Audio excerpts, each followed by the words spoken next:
J'appelle au calme les détracteurs du chef de l'État. C'est un combattant. C'est un enfant de la maison. Il a grandi, né, grandi, évolué, fait ses œuvres, combattu à l'IDPS.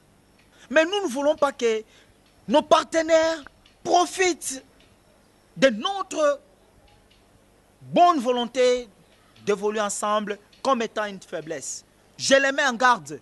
Je dis, nous devons travailler pour l'intérêt de la nation. Nous ne sommes pas là pour nous mettre des pots de banane. Nous ne sommes pas là pour nous mettre des coques à jambes. Nous sommes là pour évoluer ensemble pour l'état de la nation. Il doit d'abord obéir la justice, obéir la police. Lui n'est pas extraordinaire, n'est pas surnaturel. Mais si vous ne parlez pas à la population... Messieurs les journalistes, je ne vais pas me mêler dans cette affaire-là. Laissons la justice faire son travail. La justice est équitable. La justice de mon pays est en train de montrer au monde entier que la RDC devient un pays de droit où la justice est la mère de tout. S'il trouve que non, M. Kamer est condamné par la justice, c'est de son appréciation. C'est son directeur de cabinet. Mais j'aimerais aussi du...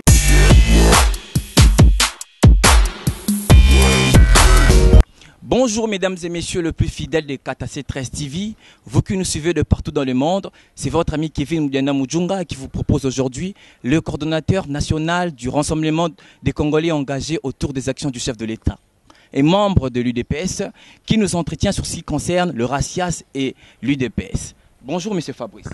Bonjour monsieur Kevin. Comment vous allez? Oui, je me porte très bien par la grâce de Dieu. Je rappelle que vous êtes coordonnateur national du rassemblement des Congolais engagés autour des actions du chef de l'État et membre de l'UDPS. Peux-tu nous parler de votre structure qui est le RACIAS?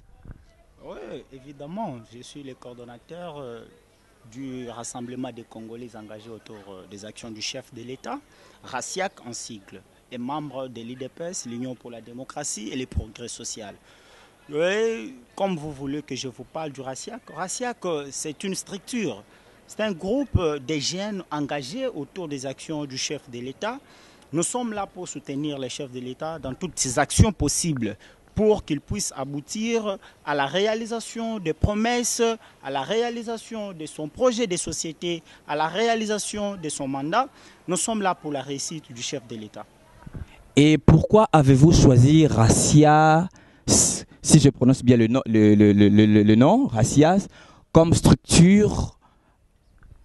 Oui, j'ai choisi RACIAC parce que je vis que non, c'est une structure bien structurée, permettez-moi les termes.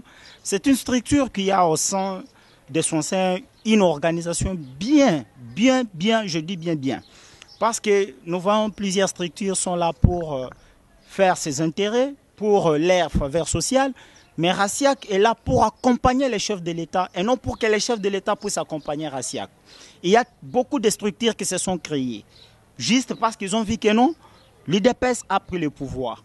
Mais RACIAC a existé avant le pouvoir. Nous avons accompagné les chefs de l'État avant le pouvoir, nous l'accompagnons dans son pouvoir et nous serons là pour l'accompagner après son pouvoir.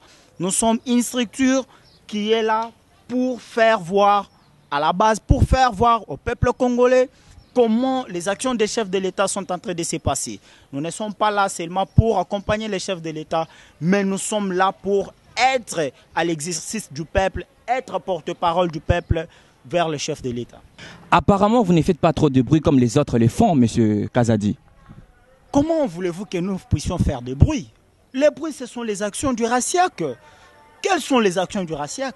C'est d'accompagner réellement, c'est d'entrer en profondeur des actions du chef de l'État.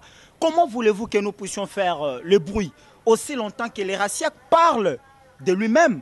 Il y a des structures qui font du bruit parce qu'ils veulent que le chef de l'État puisse leur voir. Ils veulent que beaucoup de gens puissent voir qu'ils font leur existence. Mais nous allons accompagner les chefs de l'État par les actions. Ce sont plus nos actions qui vont faire le bruit et non pas nos paroles qui vont plus parler de nous. Ah bon? Oui, évidemment. Et je suis fier. Parce que quand vous dites que non, pourquoi voulez-vous faire des bruits? Les bruits, ce sont les gens qui cherchent que non, leurs paroles puissent être plus entendues. Mais nous voulons que nos actions puissent être plus vues par la population.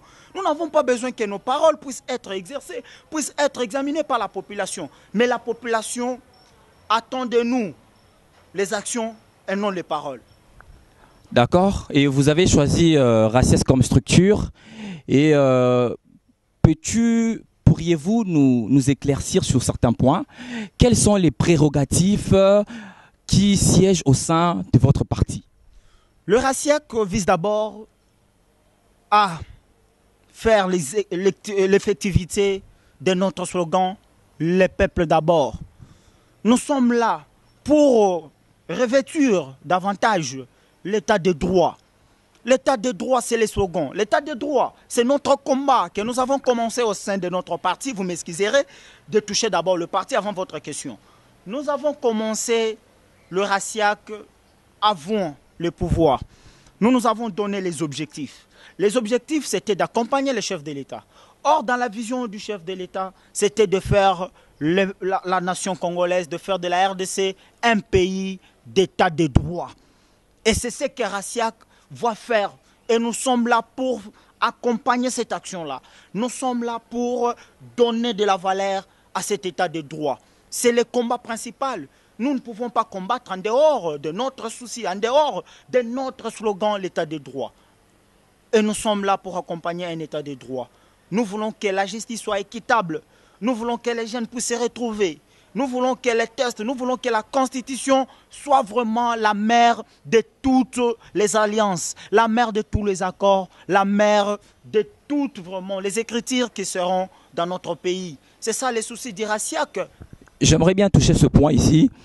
Selon mes enquêtes, j'ai eu à faire un tout petit peu des enquêtes sur vous et vous avez beaucoup d'homonymes. Et je ne sais pas, qu'est-ce qui vous a propulsé ou motivé de pouvoir parler de Peter, étant donné que vous avez un leader, un grand leader politique qui est Etienne Tshisekedi, paix à son âme, mais avez-vous choisi de pouvoir parler de Peter Kazadi? Pourquoi? Qu'est-ce qui vous a motivé ou propulsé de parler de lui? Oui, c'est une question pertinente. Merci d'abord pour votre question. Je pense que plusieurs personnes me demandent cette question. Tu es un membre de l'IDPS, tu es un Tshisekediste, mais pourquoi tu te fais appeler Kazadiste? Oui, je vais te répondre, messieurs les journalistes. Dans une maison, il y a plusieurs chambres. Dans une maison, il y a le salon, il y a la salle à manger, il y a la chambre de visiteurs, il y a la chambre des enfants, il y a la chambre des parents. Tshisekedi comme étant une maison, une icône. Dans cette icône, il y a des chambres. Il y a la chambre qui se nomme Félix Tshisekedi. Il y a la chambre qui se nomme Jacquemaine Chabani. Il y a la chambre qui se nomme Augustin Kabouya. Mais chacun se retrouve dans la chambre. Nous constituons une maison qui s'appelle Tshisekedi. Mais moi, dans ma vision, je vis que non. Peter Kazadi était un homme intègre. J'ai commencé à suivre son combat depuis longtemps, depuis de longues haleines. Veuillez m'excuser. Parce que j'ai vu que c'était un homme qui était loyal, un homme qui est intègre, un homme qui est fidèle, un homme qui tient sa parole, un homme qui n'a jamais été corruptible. Il est incorruptible, je vous dis bien incorruptible. Et moi, étant jeune, dans mon combat, je vis que non, c'est un modèle à suivre. C'est une référence. Quand je voyais Peter en train de combattre dans l'IDPS, nous étions encore de petits. J'étais là, soucié de faire la politique, mais je vis que non, trop c'est trop. Mais il faut faire attention, ce n'est pas parce que moi je me nomme Fabrice Kazadi et que Peter se nomme Peter Kazadi, c'est pourquoi je dois soutenir Peter. Non, je soutiens Peter par la vision et non par le bien et non par l'anonyme comme tu viens de dire là. Merci pour cette clarté. Et pourriez-vous aussi nous parler de vos projets? Quels sont les projets que vous projetez à l'avenir? Les projets selon l'IDPS ou bien selon les RACIAC? Selon les RACIAC, on parle de RACIAC. Oui, dans les RACIAC, nous avons les projets. Nous voyons aujourd'hui que la jeunesse est en distraction. Nous devons d'abord instruire la jeunesse congolaise. Nous voyons beaucoup de jeunes qui ne savent pas comment maîtriser les lois fondamentales du pays. Nous allons beaucoup plus se focaliser sur l'éducation à la citoyenneté de la jeunesse congolaise. Nous sommes là plus pour motiver, pour instruire, pour encadrer la jeunesse congolaise. Nous voyons beaucoup de jeunes qui sont là en contradiction. lorsqu'il y a un point de vue, lorsqu'il y a un sujet sur l'actualité du pays, il y a des contradictions, il y a de malentendus. Mais Rassiak, nous allons d'abord instruire la jeunesse. Avant toute chose, nous devons instruire notre jeunesse parce que c'est le noyau du pays, c'est le fondement d'une nation. Sans une bonne jeunesse, je pense que la génération future sera biaisée. La génération future ne sera pas prise en considération. C'est pourquoi les Rassiak vont combattre ces antivaleurs-là.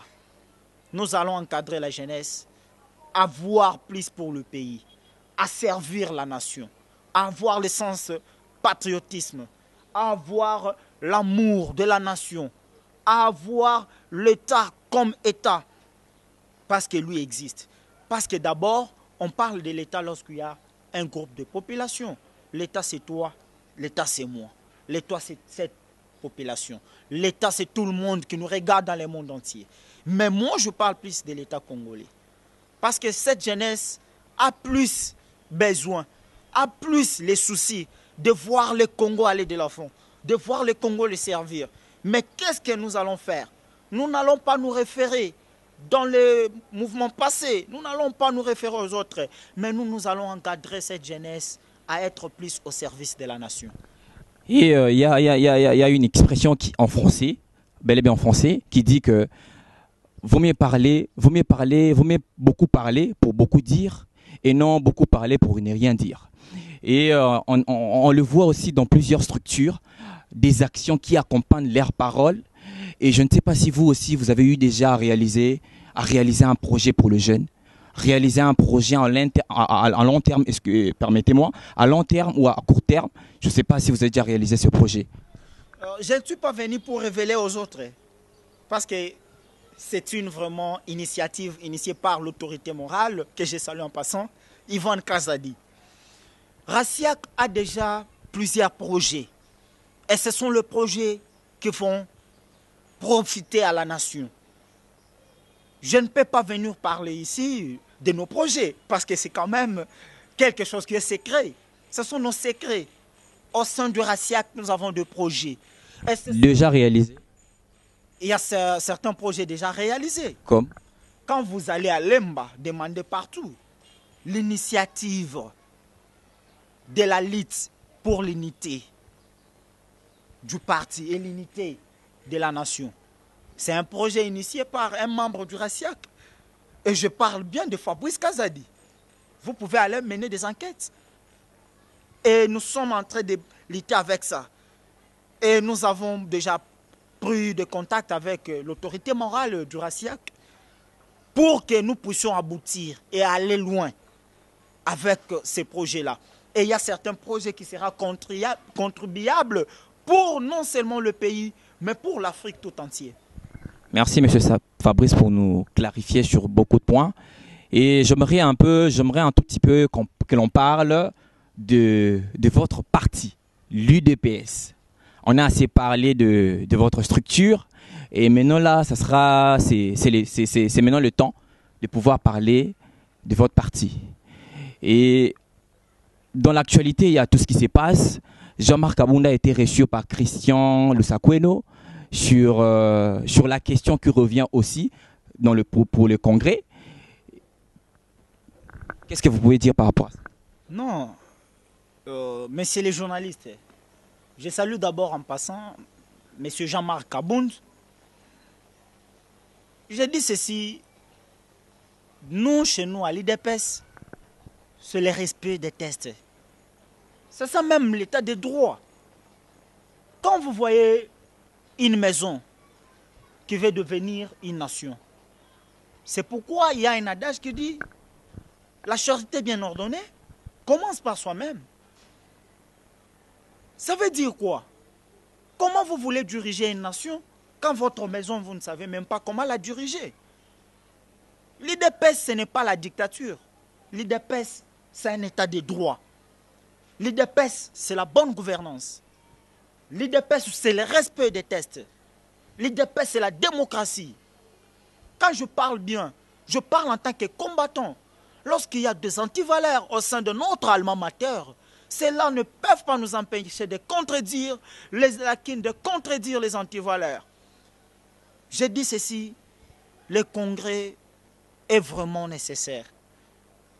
J'appelle beaucoup de jeunes à revenir à la raison. Lorsqu'on parle du congrès, nous avons les lois et des tests plutôt. Des tests là existaient avant notre accession au pouvoir. Et après le pouvoir, on devrait revoir certaines choses pour éviter des cacophonies au sein de notre parti. Et cela ne doit pas nous diviser. Nous ne sommes plus des ennemis comme les autres les disent, mais nous sommes des amis. Comme les enfants d'une maison, lorsqu'il y a quelque chose qui ne marche pas, nous devons nous mettre à la table, nous devons négocier, nous devons parler pour le bien-être de notre parti. On ne doit pas laisser l'icône nous léguer par les sphinx délimités des restes mémoires. Aller comme ça. On doit combattre pour le parti. Le parti là, c'est l'icône qu'on nous a laissé, que nous allons laisser aussi à la génération future, que nous allons laisser aussi à nos descendants, que nous allons laisser à nos enfants, que nous allons laisser à nos petits-fils.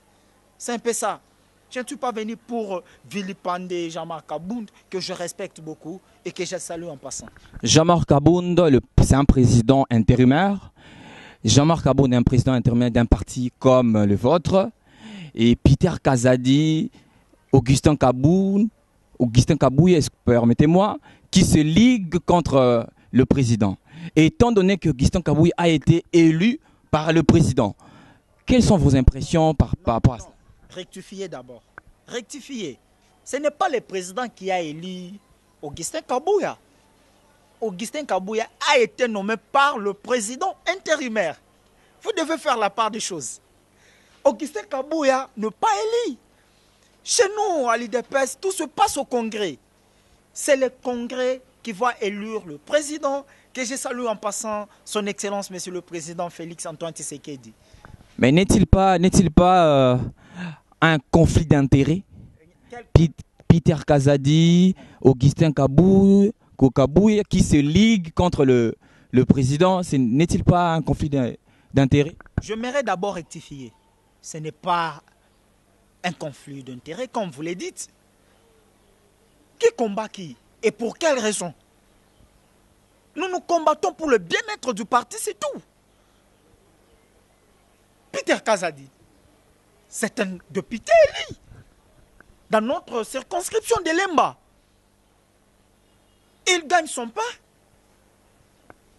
Augustin Kabouye, il est là où il est, nommé par le président intérimaire Jean-Marc Abound. Comment Peter peut combattre son frère? Il va les combattre pour quel objectif? Pour quel intérêt? Mais on le voit, il y a une froideur dans le parti. Il y a une froideur dans le parti et dans les propos sont tellement dérisoires. Messieurs les journalistes, je vous dis ceci. Si je suis appelé kazadiste, c'est pour la loyauté.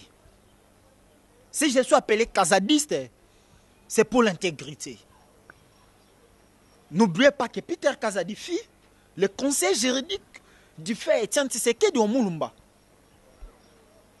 Peter Kazadi fut le directeur adjoint du cabinet de son Excellence, Monsieur le Président Félix Tshisekedi, quand il était encore président de notre parti. Et il peut jouir de tout ça. Et je ne vois pas pour quel objectif Peter Kazadi peut combattre Augustin Kabouye ou bien Jean-Marc Abound pour le conflit d'intérêts. Je ne pense pas. Il a la confiance de son Excellence. Félix Antoine Tshisekedi, c'est son homme de confiance. Il ne peut pas laisser tout ça pour se rabaisser. Il est en train de lutter pour l'icône, pour le parti. Ce parti-là nous a été légué. Ce parti-là, c'est un parti fondé. C'est un parti fondé sur les sacrifices, sur le sang. Il y a le sang de martyrs, de combattants qui ont coulé. Et c'est sur ça que Peter Kazadi focalise son combat. Et cette froideur politique est suite à quoi? Et suite au respect des tests. Nous nous combattons plus pour le respect des tests. Si toute chose revient à la normale, il faut faire Peter. D'ailleurs, ils causent très bien. Ils n'ont pas de problème. Ils ne sont pas ennemis. Mais leur combat est de montrer à tout le monde que nous sommes un parti qui prône sur la bonne gouvernance, qui prône sur un bon état de droit. L'état de droit d'abord C'est ça notre combat. Et Peter Kazadi se bat pour ces respects-là. Il est loyal, il est intègre, il ne se bat pas pour ses intérêts, mais il est en train de se battre pour les intérêts de la nation. Parce que la nation tout entière est en train d'observer, est en train de prendre des lunettes pour voir ce qui se passe au sein du parti du premier démocrate, du père de la démocratie. Je cite en l'occurrence Etienne Tshisekedi Omulumba. C'est ça le combat fondamental de Peter Kazadi. Comme vous venez de le dire tout à l'heure, la charité bien ordonnée commence par soi-même. Et si dans votre parti, il y a de querelles, il y a des zizanies, pensez-vous que la coalition F se cache peut être une coalition productive à l'avenir? Je pense ceci. Quand la tête est bien faite, les restes de membres du corps suivent le mouvement de la tête. Nous avons à la tête du pays un démocrate. Nous avons à la tête du pays les fils maison de l'IDPS. Il connaît ce qu'il fait. J'appelle au calme les détracteurs du chef de l'État. C'est un combattant. C'est un enfant de la maison. Il a grandi, né, grandi, évolué, fait ses œuvres, combattu à l'IDPS. Il est là pour intimer les ordres. Il est le garant de la nation. C'est la Constitution qui nous oblige. Comme nous sommes démocrates, nous devons obéir à la Constitution. Mais nous ne voulons pas que nos partenaires profitent de notre bonne volonté d'évoluer ensemble comme étant une faiblesse. Je les mets en garde. Je dis, nous devons travailler pour l'intérêt de la nation. Nous devons travailler pour l'avancement du pays, pour le développement de ces pays. Que la RDC revienne à sa propre valeur. Que la RDC soit un pays souverain, un pays indépendant, un pays qui a sa juste valeur. C'est ça. Et nous ne sommes pas là pour nous mettre des pots de banane. Nous ne sommes pas là pour nous mettre des coques à jambes. Nous sommes là pour évoluer ensemble pour l'état de la nation. Et nous sommes là pour que la RDC soit connue au monde comme un pays démocrate, comme un pays où la justice règne. C'est ça notre souci. Le reste là, moi j'appelle au calme nos partenaires. Je l'ai dit, en face de nous, il y a la population qui est en train de nous geler. Il y a la population qui observe. Cette population n'est pas dupe. La coalition, il faut évoluer ensemble. Parce que nous sommes sûrs de notre président Félix Antoine Tshisekedi. Les députés, parlons un peu de députés. Nous sommes dans une phase très compliquée. Vu qu'il y a le coronavirus, il y a cette pandémie qui paralyse totalement le pays. Et on le voit aussi, il y a plusieurs députés qui ont été votés par la population. Et cette population-là ne sont pas bénéficiaires de plusieurs avantages. Et aujourd'hui, nous avons cette pandémie et nous voyons aucune action, aucune réaction des députés nationaux ou des députés nationaux et de tous les restes. On ne voit aucune œuvre, aucune action. Qu'est-ce que vous pouvez dire par là? Le président de la République avait créé une caisse de la solidarité pour aider les victimes de la pandémie du coronavirus. Moi, j'ai dit ceci. L'amour du pays doit être avant tout. Nous n'avons que ces pays comme notre fortune. Nous n'avons que ces pays comme notre force. La RDC, c'est notre puissance. Nous sommes fiers.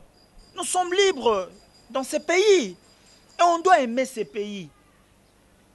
S'il y a les bons samaritains, permettez-moi pour les termes, car même la Bible dit que ceux qui sont forts, que ceux qui sont puissants soutiennent ceux qui sont faibles. J'appelle vraiment à la conscience. J'appelle au patriotisme. J'appelle vraiment à l'amour du pays. Que les députés nationaux, provinciaux, que toutes tendances confondues, je les appelle à voir ceci comme étant une guerre. Parce que pendant la guerre, nous devons nous tenir main dans la main pour combattre cette pandémie. Je te dis, mon frère journaliste, cette pandémie, c'est toute une force qui veut détruire. Coronavirus tue. Et j'aimerais que nos frères et sœurs, même tout le monde, tout acteur politique, qui est en mesure de soutenir le victime, de soutenir le pays, l'économie du pays, les institutions du pays.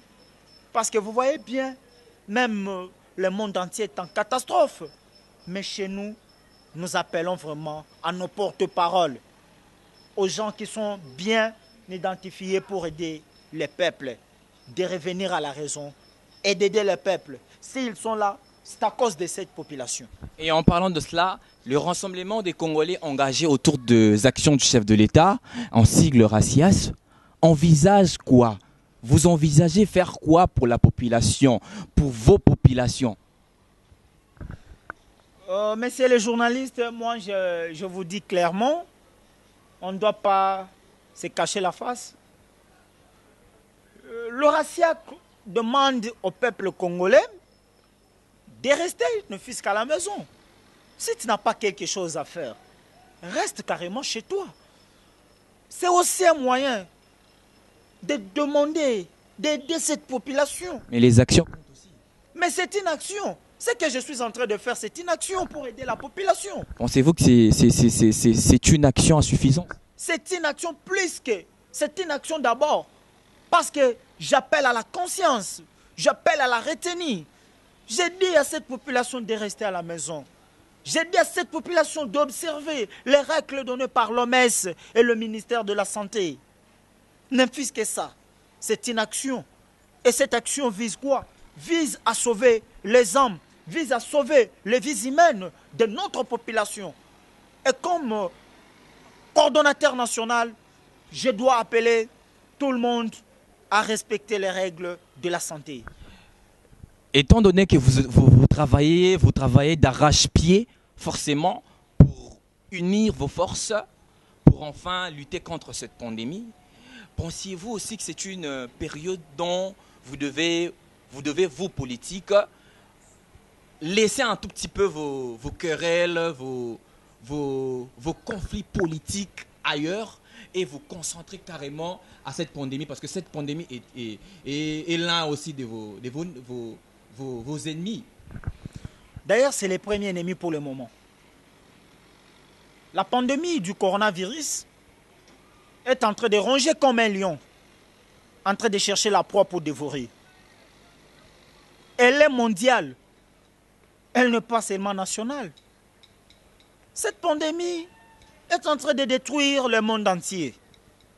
Mais moi, comme Congolais, je demande à tout le monde d'être unis. Soyons unis comme un seul homme. Notre unité fera notre force. Notre unité va nous aider à combattre cette pandémie. La pandémie virus n'est pas plus forte que notre unité. N'est pas plus forte que notre voix. Si nous sommes unis comme un seul homme, car c'est dans l'unité que réside la force. C'est dans l'unité que réside la réussite. C'est ainsi, j'appelle tout le monde. Que vous soyez de la Mouka, que vous soyez du Cash, que vous soyez du FCC, que vous soyez de la société civile, que vous soyez de la confession religieuse, n'importe quelle confession, je vous appelle à l'unité. Soyons unis, peuple congolais. Ensemble, nous allons combattre. Ensemble, nous allons vaincre cette pandémie du coronavirus qui est en train de ronger comme un lion, en train de chercher la vie humaine. J'appelle à l'unité. Comprenez-moi. Comprenez-moi. Coronavirus tue. Mettons de côté nos divergences. Mettons de côté nos lacunes. Mettons de côté notre adversité. Mais soyons unis. Soyons d'abord ensemble. Car c'est dans notre unité que nous allons vaincre cette pandémie du coronavirus. En passant par là, il y a d'autres qui disent que qui disent forcément il y a pas la maladie, c'est justement une coopération, c'est justement l'OMS dit qu'il donnera forcément assez d'argent, assez de moyens justement aux pays le plus affectés. Et la FMI aussi dit d'avoir octroyé plus de sommes pour contribuer à la résolution de cette pandémie. Et d'autres politiques disent qu'il n'y a pas forcément cette pandémie. Cette pandémie n'est pas ici au Congo. C'est justement une affaire ou un conflit ou je ne sais pas comment le dire. Justement quelque chose pour vous les politiques, vous, le pouvoir en place, de pouvoir bénéficier de cette somme et d'en faire je ne sais quoi. Qu'est-ce que vous pouvez parler par là?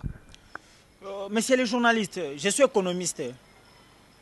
Je vous dis, savez-vous combien nos institutions, combien nos sociétés, combien nos affaires sont bloquées et l'économie du pays est paralysée.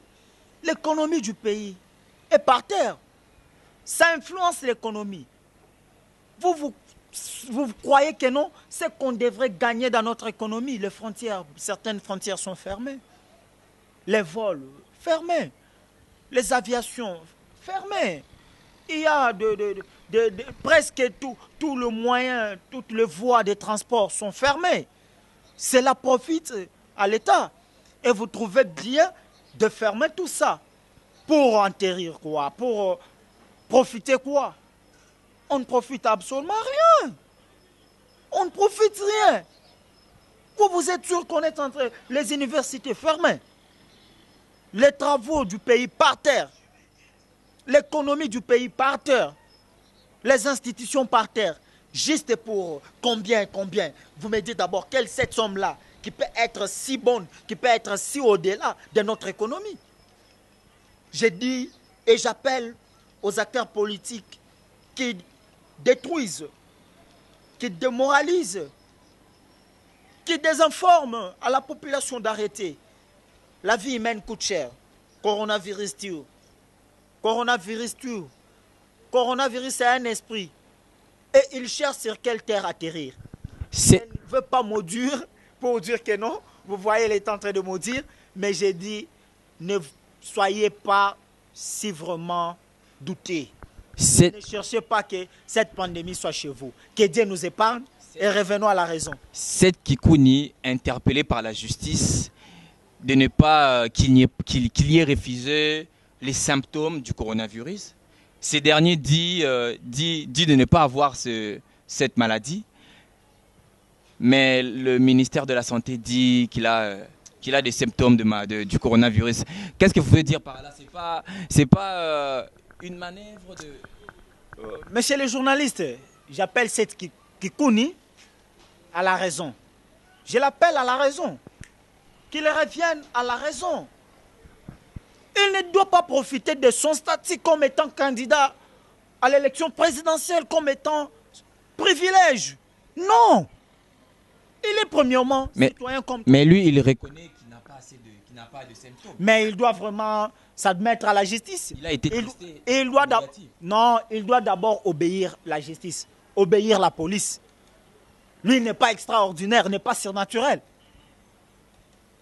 Kevin, monsieur le journaliste, tu peux être expérimenté dans la vente de vêtements, tu peux être expert en économie, tu peux être vraiment expert dans la géographie, tu peux être expert vraiment dans l'environnement. Mais ce n'est pas dur que quand tu es expert dans la géographie, que tu dois voir celui qui est expert en mathématiques, il est moins que toi. Cette Kikouni doit tirer attention. Lui, c'est croire qu'il est qui? Il est citoyen comme tout le monde.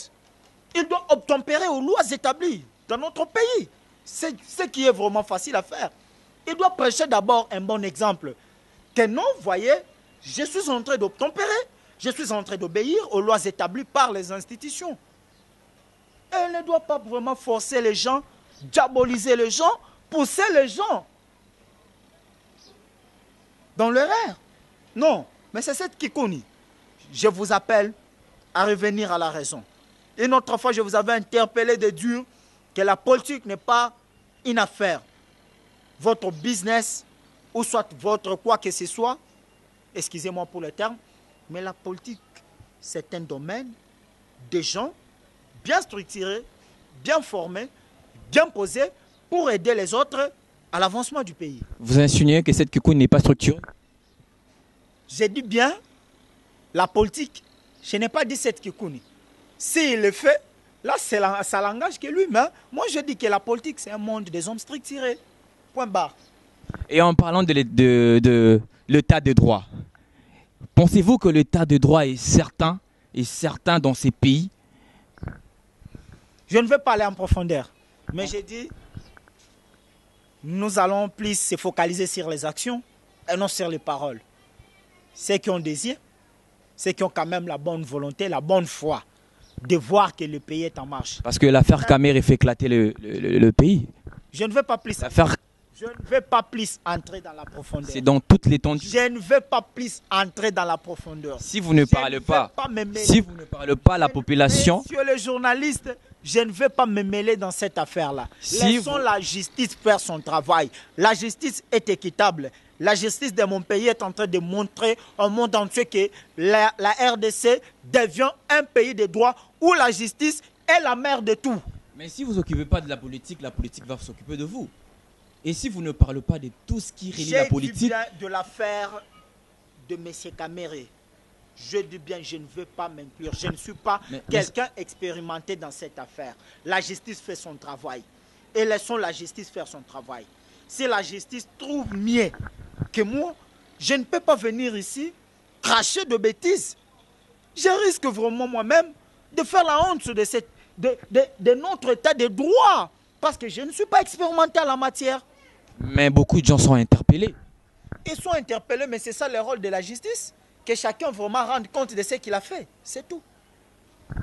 Merci de nous avoir répondu. Merci de nous éclairer forcément dans chaque point. Et il y a une question qui me revient dans la tête. Et je ne sais pas si forcément vous serez en mesure de me répondre.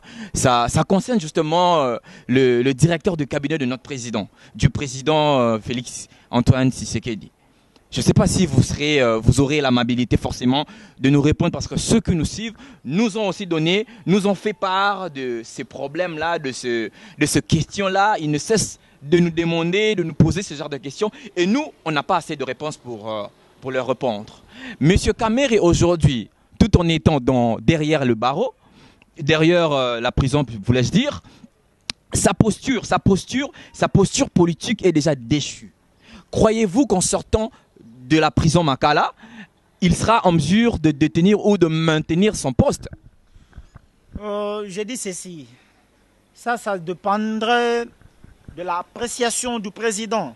Parce que c'est le cabinet interne du chef de l'État. Je vous ai dit, le chef de l'État, c'est un fils de l'IDPS. Il connaît. S'il trouve que non, M. Kamere est condamné par la justice, c'est de son appréciation. C'est son directeur de cabinet. Mais j'aimerais aussi Dieu. La condamnation de ce dernier ne peut pas affecter forcément le président. Ça va l'affecter. Ça va l'affecter. Comme tout parent amoureux de ses enfants. Lorsqu'un enfant est dans le péché, ça l'affecte. Mais ça n'affecte pas vraiment à l'évolution de la nation. Parce que les vrais et les bleus ne peuvent pas cohabiter ensemble, mais c'est les journalistes. Si M. Kamere s'est livré au mal et le président de la République en train de prôner à la bonne gouvernance du pays, les deux ne pouvons plus cohabiter ensemble. C'est ça le problème. Merci de nous avoir clarifié encore sur ces points parce qu'il y a beaucoup de ceux qui nous suivent forcément, même en direct, ont eu à nous demander forcément qu'on vous pose cette question parce que c'est une question fondamentale et je dirais même c'est à la une dans notre pays. Et j'ai aussi une question encore à vous poser parce que ceux qui nous suivent nous ont aussi fait part de cette question. Ça, ce sont des questions que nous recevons de ceux qui nous suivent à chaque moment. Je suis prêt à répondre à toutes questions et je suis prêt. Pensiez-vous que l'affaire du 100 jours, parce qu'il y a les travaux qui ont ont pris fin. Il y a pas forcément de travaux qui se mêlent ou qui se passent dans le recoin de la ville de Kinshasa. Et par rapport à cela, parce que j'ai eu à regarder dans un tweet, il y a un concitoyen qui parlait de cette affaire 100 jours, parce que l'argent a été déboursé de la trésor publique, et cet argent, on ne sait pas, cet argent, c'est où? Parce que cet argent a été déboursé justement pour l'affaire 100 jours. Mais nous voyons le saut de mouton, les travaux de saut de mouton qui sont arrêtés. Qu'est-ce que vous pouvez dire? Quelles sont vos réactions par rapport à cela? Mais c'est les journalistes, je ne m'aimerais pas aller au-delà. Je suis citoyen comme tout le monde. Lorsqu'il y a le bien de l'État qui sont vraiment détournés, volés, ça me fait mal. Parce que nous avons comme objectif de faire jouir ces peuples le bonheur tant attendu. C'est pourquoi je ne veux pas prendre la place de la justice, parce que je n'ai pas de preuves pour le déroulement des travaux de 100 jours. Mais comme tout Congolais, je dis que la justice fasse son travail et qu'il nous montre des arguments possibles, qu'il nous montre réellement les faits. Et moi aussi, je suis là comme tout citoyen en train de suivre à l'amiable l'évolution du procès. Et aujourd'hui, les universités sont forcément fermées, les écoles sont aussi closes. Et pensez-vous pas que le projet de la gratuité, de l'enseignement, parce qu'il y a forcément beaucoup de gens qui le disent déjà, et vous-même aussi vous avez constaté que la gratuité n'est pas une gratuité de qualité, mais une gratuité de quantité. Monsieur le journaliste, ça sera pas une prérogative pour le chef de l'État de pouvoir agencer en fait la gratuité dans l'année prochaine. Ne soyez pas l'ennemi de l'avenir de notre pays. Mais notre pays a besoin d'une gratuité qui est de qualité et non de quantité. D'ailleurs, qu'appelez-vous quantité ou qualité? La gratuité j'ai dit la gratuité est bien définie dans notre constitution, vrai ou faux? Vrai. Et lorsqu'il y a un fils d'une du pays qui arrive à la tête et qui veut obtempérer, qui veut vraiment appliquer à l'amiable la constitution, respecter, il est le garant du bon fonctionnement du pays, de la nation. Mais les élèves n'étudient pas dans des conditions adéquates. Les élèves étudient dans des conditions un tout petit peu compliquées. Les conditions. Je pouvais aussi profiter pour dire Paris n'a pas été construit dans un seul jour. Il part petit à petit. Les écoles seront construites. Ce n'est pas dans une année ou soit dans quelques mois que tout vraiment devrait se passer. Il devrait passer d'abord par l'acte. L'acte est réalisable. La gratuité est vraiment une réalisation. C'est une vérité. La gratuité n'est pas encore un rêve, mais la gratuité c'est une réalité, une authenticité. On ne peut pas douter de cela. Mais ce qui reste, cela vraiment va pousser encore à la réalisation. La qualité, c'est ce qu'on donne à ses élèves. C'est ce qu'on donne. La qualité, ce n'est pas les conditions. Je ne dis pas que non, les conditions sont à 100% meilleures, mais les conditions sont appréciables. Mais la qualité, c'est cette formation qui est dispensée. Donc vous me dites que non, les professeurs, les enseignants vont vraiment cesser d'enseigner parce qu'il y a la gratuité. Non. Et quel message pourriez-vous donner à ceux qui les contestent? Ce sont les ennemis du peuple. Ils ne veulent pas. Un message impartial. Mais mon message est très clair, monsieur le journaliste. Ils doivent vraiment être vraiment amoureux du pays. Lorsqu'on aime le pays, on peut se sacrifier pour ce pays. On retient cela, lorsqu'on aime un pays, on se sacrifie forcément pour ce pays. Et je rappelle que vous êtes le coordonnateur national du rassemblement des Congolais engagés autour des actions du chef de l'État et membre de l'UDPS. Merci merci de répondre à notre invitation et nous avoir assisté sur cette émission.